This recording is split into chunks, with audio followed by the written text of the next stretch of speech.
नमस्कार, उत्तर प्रदेश एक्सप्रेस में आप सभी का स्वागत है। मैं हूं आपके साथ कविता पांडे। बुलेटिन की शुरुआत करेंगे जहां सीएम योगी का 2 दिवसीय गोरखपुर दौरा। दोपहर 3 बजे पहुंचेंगे महंत दिग्विजय नाथ पार्क। 1006 करोड़ की विभिन्न योजनाओं का करेंगे लोकार्पण शिलान्यास। कार्यक्रम में लोगों को संबोधित करेंगे सीएम योगी आदित्यनाथ। शाम 4 बजे एम्स में डायलिसिस यूनिट का उद्घाटन करेंगे। गोरखनाथ मंदिर में रात्रि विश्राम करेंगे। मुख्यमंत्री योगी आदित्यनाथ दूसरे दिन सीएम पूजा अर्चना कर लगाएंगे जनता दरबार। जुबली इंटर कॉलेज में छात्रों को बांटेंगे लैपटॉप टैबलेट। माध्यमिक शिक्षा के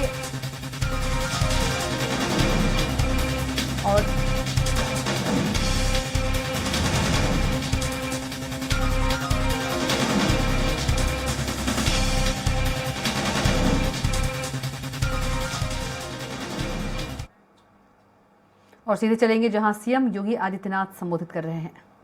इस सदी की सबसे बड़ी महामारी से आतंकित थी, भयग्रस्त थी। दुनिया आतंकित भी थी, लेकिन इस बात के लिए भी चिंतित थी कि भारत का क्या होगा, क्योंकि दुनिया के अंदर लोकतांत्रिक मूल्यों के साथ भारत दुनिया के अंदर सबसे बड़ा लोकतंत्र होने के कारण 140-142 करोड़ लोगों का क्या हो पाएगा, ये सबकी चिंता का विषय था। और भारत में भी 25 करोड़ की आबादी के उत्तर प्रदेश का क्या होगा, ये सबकी चिंता का विषय था। लेकिन हम कह सकते हैं,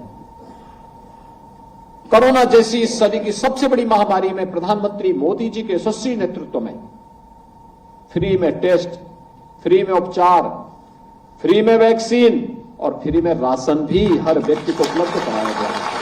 बल्कि हम तो आभारी हैं कि 80 करोड़ लोगों को पूरे देश के अंदर अगले 5 वर्ष तक भी फ्री में राशन की सुविधा का लाभ मिलेगा। यानी ये परिवर्तन, ये देश वही है, लोग वही है, सिस्टम सब कुछ वही है। बदला है कार्य संस्कृति, और वो प्रधानमंत्री मोदी जी के नेतृत्व में कार्य संस्कृति जो बदली, आज उसका परिणाम हम सबके सामने किस रूप में देखने को मिल रहे हैं, तो किसी से छुपा हुआ नहीं है। और इसीलिए हम आपसे बात इसीलिए कहने के लिए आए हैं कि ये जो कार्य संस्कृति, बदली हुई कार्य संस्कृति का लाभ कैसे प्राप्त हुआ, स्टेप दर स्टेप। हर जरूरतमंद का कार्ड बनना, हर फेयर प्राइस शॉप में ई पॉस मशीन का लगना,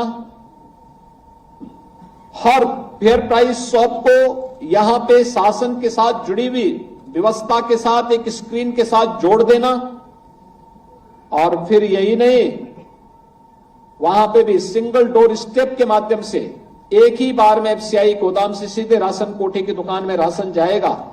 यह भी एक निर्णय था, बड़ा महत्वपूर्ण निर्णय था, वह भी पूरा किया गया।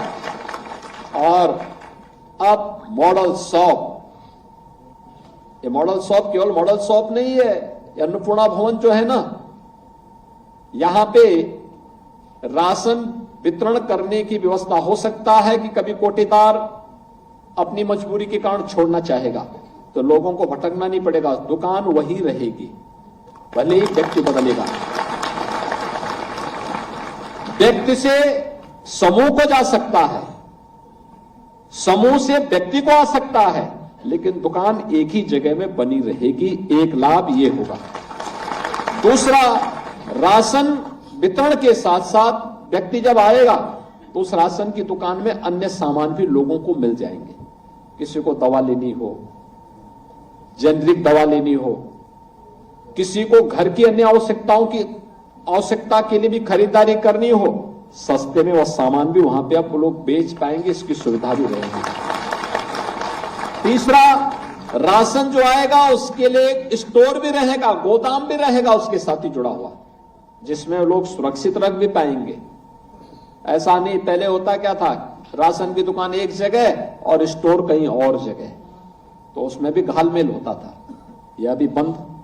और सबसे महत्वपूर्ण बात जो होनी है वह है कि एक ही जगह कॉमन सर्विस सेंटर की सुविधा, कॉमन सर्विस सेंटर, सर्टिफिकेट, जमीन का कागज ले ले, जन्म है, मृत्यु है, आयु है, जाति है, ये सभी प्रमाण पत्र की सुविधा वहीं पे एक ही जगह, एक ही स्थान पे, यानी राशन की दुकान ही नहीं है, बल्कि यह एक मोदी मॉडल, एक नया, अब गरीबों की, जरूरतमंदों की सुविधा के लिए एक ही जगह आपको उपलब्ध हो पा रहा है।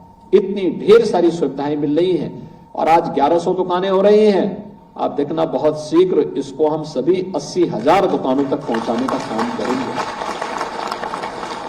बहुत बड़ा कार्य हो रहा है। मैं इसके लिए आप सभी को, जितने भी हमारी फेयर प्राइस शॉप्स हैं, उनके संचालकों को, प्रदेश की 15 करोड़ जनता जो इस सुविधा का लाभ ले रही है, उन सभी को मैं इस अवसर पर हृदय से बधाई देता हूं, अभिनंदन करता हूं और इस बात के लिए प्रधानमंत्री मोदी जी का आभार व्यक्त करता हूं कि उन्होंने कोरोना कालखंड के दौरान और उसके उपरांत 5 वर्ष के लिए हर जरूरतमंद को प्रधानमंत्री अन्न योजना के साथ जोड़ करके उन्हें फ्री में राशन की सुविधा का लाभ उपलब्ध कराने का जो संकल्प लिया था, वह अक्सरशः आगे बढ़ रहा है। अभी मैं देख रहा था कितने क्वालिटी के बैग हैं, सबको राशन की सुविधा मिल रही है। बहुत अच्छे ढंग से आप उसका उपयोग कर सकते हैं। राशन का एक बार लिया, उस बैग को सुरक्षित रखा, अगली बार गए उसी बैग को लेकर के आइए, आपको फिर से वह सुविधा वहां उपलब्ध हो जाएगी। यानी यह सुविधा पहली बार हो रही है। जब सरकार संवेदनशील होती है तो सरकार आपको सुरक्षा भी देती है और सरकार आपकी समृद्धि का द्वार भी खोलती है और सरकार आपको गरीब कल्याणकारी योजनाओं का लाभ भी आपको उपलब्ध करवाने का कार्य करती है। और यही तो हुआ है, डबल इंजन की सरकार इसीलिए डबल स्पीड से काम कर पा रही है, क्योंकि यहां पे एक ही लक्ष्य है सबका, और वह है विकास भी होना है, सुरक्षा भी देनी है, समृद्धि भी लानी है और गरीब कल्याण के कार्य को भी बिना भेदभाव के करना है। इतना बड़ा कार्य एक साथ हो रहा है। ग्राम्य विकास विभाग